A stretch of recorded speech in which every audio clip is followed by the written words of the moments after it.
Hello, I am your host for today. This is How to Galio Top 5. Mga 5 bagay na kailangan mong gawin bilang Galio main. Mga 5 bagay na kailangan mong gawin bilang Galio main. Number 1. Paano ka magiging Galio main kung hindi mo bibilhin yung favorite mong skin? Nagigets mo ba yung idea? Gusto mong i-main yung isang champion. Gusto mong i-main yung isang champion sa Wild Rift pero hindi mo bibilhin yung skin. Naririnig nyo yung sarili nyo? Para ka lang nag-workout nang hindi nagpa-protein powder. Para ka lang nag-workout nang hindi gumagamit ng mga protein substances or hindi ka kumakain ng protein substances. Alam mo yun? Naglalaro ka lang for the sake of playing. Hindi. If you want to play the game, you have to feel the game. So, kailangan mong bilhin yung skin na favorite mo. So, kaya yun, binili ko yung mga favorite kong skin. Number 2. 1, 2, 3, 4. Number 2, go mid or go home. Kung Galio main ka, tapos support Galio ka, okay lang, one of the basic people. Isa ka sa mga tao na pag sinabi nilang umupo, uupo ka. Ikaw yun, ganun ka. Ako kasi pag sinabihan ako ng upo, tatakbo ko, tapos sisipahin ko yung nagsabi sa akin. Bakit mo ididikta kung ano yung gagawin ko? It's my choice, it's my name, it's my life, and it's now or never. I ain't gonna live. Choice ko pa rin siya, no? At the end of the day, gusto ko mid si Galio, hindi ko siya gagawing support. Kasi nakita ko kay Faker na T1 na galing niya mag-mid Galio. Sa kanya ako na-inspire kaya ako mag-mid Galio. Pag hindi ka mag-mid Galio, uwi ka na lang. Bago mag-start yung laro, picking pa lang ng runes, naglalaban na kayo. Guys, isipin nyo, summoner spells pa lang at that point, naglalabanan na kayo. The battle has already started. Di pa nagsasabi yung girl na sabihin niya na, ano yung sinasabi niya? Welcome to Wild Rift.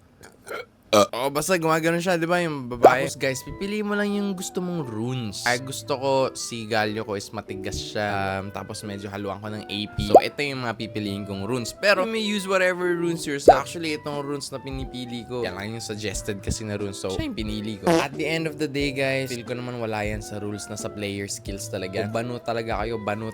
Kahit anong panonood nyo ng how-tos namin, walang kwenta yan. So, get good na lang kayo, guys. Pag noobs kayo, ay, bahala kayo. It's your own self na yan. Ako bilang someone na tamad, syempre ayoko na naglalakad at nahihirapan yung character ko, no? So, pipiliin ko is the teleport rune. Bakit teleport, ha, dude? Meron ka nang ulti. Di sayang na.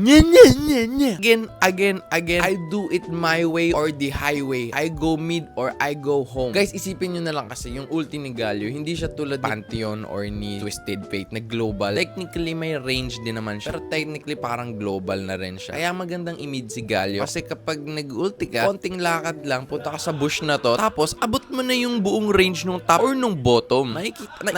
Nakikita mo, di ba? I wish na-gets mo na yung kung bakit gusto ko i-mid si Galio, di ba? Tapos, kaya gusto ko nga kasi teleport. May mga instances sa team fight na masyado silang malayo. So, ang gagawin ko, magte-teleport muna ako malapit sa kanila. Tapos, makaka-ulti na ako. Di ba? Si Galio, guys, parang Superman yan. Pwede mo siyang isipin na nauuna siya sa crimes, nauuna siya sa eksena. Minsan naman nalilate yan siya, guys. Pero, guys, kapag nakita mong ulti yung Galio, tapos nakita mo yung bilog na gano'n, ako, feel mo safe ka. Tingin ka na lang sa taas kasi I am here. Sorry, boss. Sige lang, sir. Wala akong boss na. Sige lang po. Sige po ba lumabas sa video? Opo.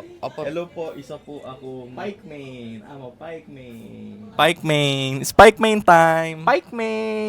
Sabihin mo pa anong gagawin pag nakita mo na si Pike na madalaw sa mid. Kapag nakita mo, guys, na dumalaw sa mid si Pike, tapos ikaw ay Galio, gawin mo lahat para magstay yung kalaban. Gawin mo yung flash. Gawin mo yung third flash, second skill, combo, first skill, normal, attack, combo kay Galio. Kung hindi nyo yun alam, alamin nyo yan. Madali lang yun, guys, promise. Kung hindi nyo magawa, wala tayong magagawa. Si Lebron ata, kaya nyo yun. Going back sa summoner spells, bakit gusto ko teleport? Kasi gusto ko. Pwede ka lang mag-ignite kung gusto mo. Punta ka sa runes, gusto mong gamitin, and comfortable kang gamitin. Ako, comfortable ako teleport kasi ayoko namimiss yung mga golds. Technically kasi hindi ako marunong mag-last hit. Kaya pinipili ko talaga si Galio kasi matigas siya, guys. Kasi technically, si Galio, meron siyang increased AP or MR ba? Meron siyang increased MR compared sa mga other heroes. Kung hindi nyo naririnig kasi yung mga voice line ni Galio, ayaw niya sa magic. magic! So, technically, meron siyang increased MR compared sa mga other heroes.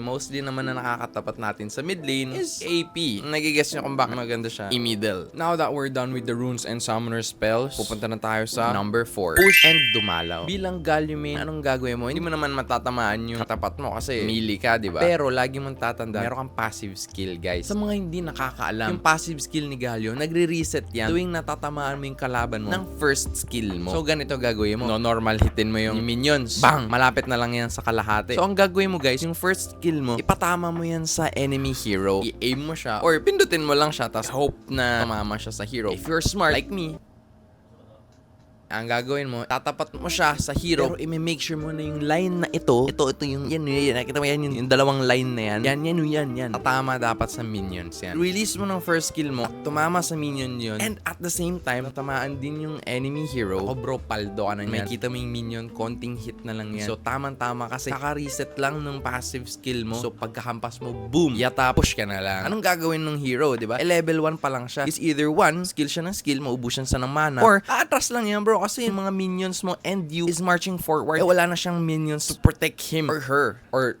it.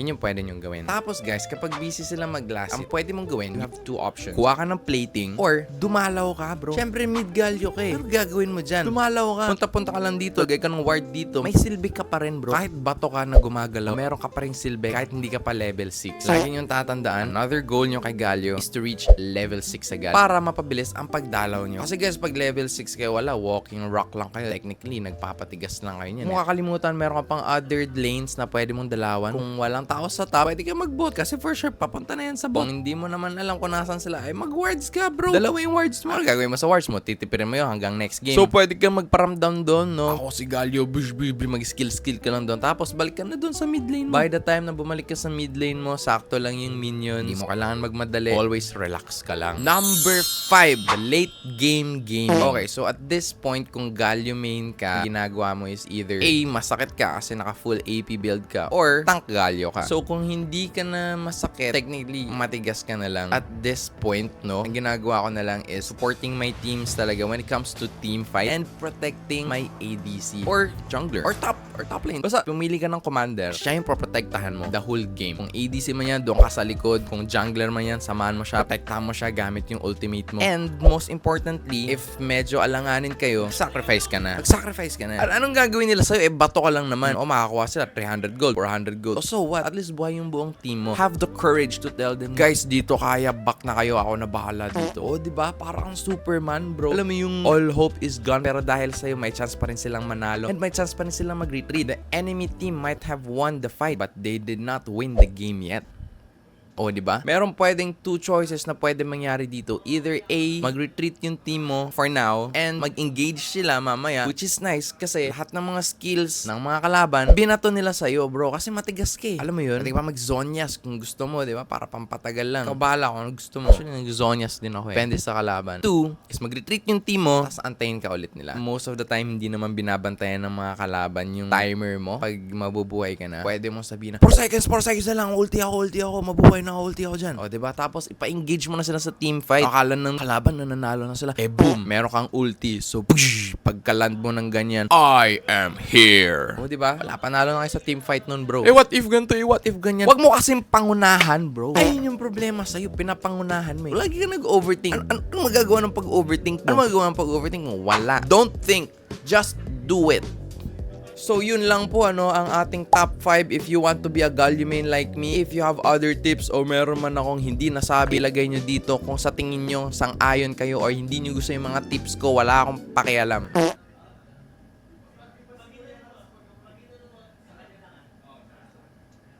Like, comment, share, subscribe!